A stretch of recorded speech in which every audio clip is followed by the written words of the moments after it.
Hello Libra, Sun, Moon, Rising, and Venus signs. Kamusta kayo? Sana po'y nasa mabuti kayong kalagayan. Welcome back po sa Star Tarot at kung bago kayo rito, welcome din po kayo. Please subscribe, like, share my videos, and leave me a comment kung nakaresonate kayo. Thank you. So, first card ni Libra is surprises. Ayan, venture down the rabbit hole. Alright? So, maaring may mga sorpresa dito na paparating sa buhay mo. This could be in any area of life, you know. This could be a good surprise para sa'yo. So, baka meron kang, this could be miracles, diba? This could be miraculous events na mag-unfold sa buhay ninyo at this time. So, good luck. We have breathe, slow down, and contemplate the tea. Violets and ivy tangled around the eaves. Ayan. So, breathe. Okay? Huminga ka. Kailangan mo din ng pahinga. Kailangan mo din ng break. Kailangan mo ng kailangan mo na makapag-relax din muna. Okay? Hindi po pwedeng, you don't need to carry all the burden, diba? You can ask for help from other people. Para na makapagpahinga ka din. Okay? So, adapt. You will get yourself where you want to be. So, napakaganda. Kasi you may be very adaptable and you may be very adaptable, very flexible, which is really good. Kasi ibig sabihin nito na marunong kang mag-adjust. No? You can adjust to new things, new situations, yung ganun. Kaya, hindi ka mareklamo. Hindi ka magrereklamo kasi mas ang gagawin mo, mag-a-adjust ka na lang. 'Di ba? Magiging flexible ka na lang. Marunong ka na lang na makisabay sa agos ng buhay, 'di ba? So which is really good. Kaya ka aasenso, kaya ka magpo-progress, magpo-prosper sa buhay kasi hindi ka mareklamo, no? So, by the way, maraming salamat, no, for subscribing. And if you haven't subscribed yet, subscribe na kayo.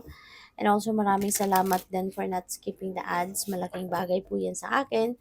And also, please click the join button sa baba ng video kung gusto din po ninyo na mag-join kayo sa membership. Okay? Salamat po. So, what else? We have lovers, Libra. Maaaring meron ditong situation sa relationship. Ayan. So, yeah. O pwedeng relationship issue ito na nangyari dito, Libra. I'm getting two different kinds of scenario dito para sa iba sa inyo, no? Pagdating sa pera, pagdating sa relationship. Kasi si Ten of Swords, sasaktan kayo rito eh, di ba? This is stabbed in the back energy. Maring nagkaroon dito ng betrayal, panloloko, di ba? And that could be related to your relationships. You know, since we have lover's energy. So, po pwedeng in the past kasi nangyari na to. So, maaaring in the past, nasaktan kayo ng inyong person, no? Ni jowa ninyo, asawa, boyfriend, or girlfriend, no? Depende sa inyong sitwasyon. So, maaaring siya yung nakapanakit ng inyong damdamin, na-betray ka, ganon, no? Depende sa inyong sitwasyon. But there is panloloko, cheating, maaring ganon, no? Ang nangyari dito for some of you. Maaari din, ano, since we have the Five of Pentacles, this could also be, baka dito nagsimula, no, yung pangyayaring ito, dito nagsimula, na nagsimula kayong mapansin siguro ninyo na parang nawawalan siguro ng oras, 'di ba? Quality time sa inyo yung person mo. Maaaring napapansin mo na parang nanlalamig na siya sa'yo, parang ganon. So, maaaring it all started in that kind of situation sa relationship ninyo, no? Kaya siguro kayo napaisip, baka siguro kayo kaya maaaring ang iba sa inyo dito nag-imbestiga, maaaring ini-stalk nyo na yung person mo para makahanap ka ng ebidensya na totoo nga, no, yung hinala mo or totoo yung napapansin mo, 'di ba? Yung judgment mo sa mga behavior niya. So, gusto mong patunayan. Kaya maaaring nahanapan mo 'to ng ano, ng proof na talagang kaya pala gano'n, nagkukulang na siya ng oras sa'yo, maaaring hindi na siya gano'n ka-sweet sa'yo, hindi na siya gano'n ka-romantic sa'yo, 'di ba? Maaari 'no, na dahil nga mayroong panlolokong nangyayari behind your back, 'no. So, maaaring gano'n ang naging sitwasyon dito for some of you Libra. Maaaring doon nagsimula, 'no, sa napansin ninyong gano'n at hanggang sa maaaring napatunayan ninyo, 'no, nadiskubre na ninyo na totoo nga, 'di ba?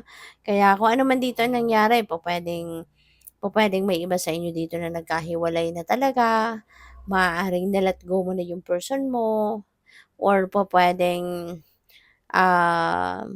magkasama pa rin kayo pero alam mo yun, ano ka pa rin, hindi ka pa rin nakakapag-forgive, hindi ka pa rin, for the longest time 'no, maaaring nahirapan kang bitbitin ang sitwasyon na 'to 'no, na nakikisama ka pa rin sa person mo pero, hindi ka na masaya, lagi ka ng may pagdududa, yung mga gano'n. Pero ngayon ano, feeling ko things are going to change, kasi si Ten of Swords, this is ending and beginning. So, pupuwedeng ang iba sa inyo dito pipiliing magpatawad, pipiliing mag-move forward na, mag-move on na, sa sitwasyon na 'to, kaya magpapatawad na kayo at, bibigyan ninyo ng pagkakataon ang taong ito, ang person ninyo na makabawi, 'di ba? Maaari din kasi na talagang humihingi din siya ng tawad sa'yo, maaaring humihingi din siya ng ano mo, baka humihingi din siya ng isa pang pagkakataon, 'di ba, na maano, makabawi siya sa'yo. So, maaari 'no, na ang iba sa inyo bibigyan ninyo ng bagong pagkakataon nito and, you are going to forgive, you're going to forget kung ano ang nangyari and, you just want to move on, 'di ba, na maaaring kasama mo pa rin yung person na ito, puwedeng gano'n. Pero baka meron ding iba sa inyo dito na wala, 'no? You're just choosing to forgive that person who have hurt you in the past para na maka-move on ka. So that you can start over again in your life na kumbaga on a clean slate, 'di ba? Para lang na makausad ka ng muli sa buhay, makapagsimula ng bagong chapter sa buhay mo. Pero not necessarily na nandiya-diyan pa rin 'no, yung person na 'to sa buhay mo, 'no? May gano'ng ganap ang iba. And, we have the Page of Swords. Alam mo, pupuwedeng ano 'to, pupuwedeng enlightenment ito.